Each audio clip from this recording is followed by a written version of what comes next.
روزنامہ سیاست کے مدیر اعلیٰ زاہد علی خان کا سماجوادی پارٹی کے ریاستی کارگزار صدر سید معین نے کیا استقبال۔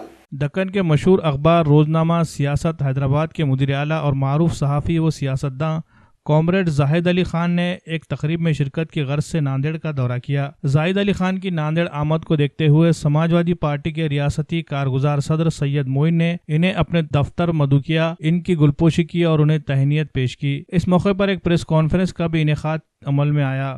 زاہد علی خان نے ملک کی موجودہ سیاسی صورتحال پر تفصیلی اظہار خیال کیا۔ انہوں نے جمہوریت کی بقا کی خاطر فرقہ پرست طاقتوں کو شکست دینے کے لیے سیکولر پارٹیوں کی مشترکہ جدوجہد پر زور دیا۔ انہوں نے کہا کہ فرقہ پرست پارٹی کسی بھی شکل میں قابل نہیں ہونی چاہیے، وہ زعفرانی فرقہ پرست ہو یا سبز فرقہ پرستی۔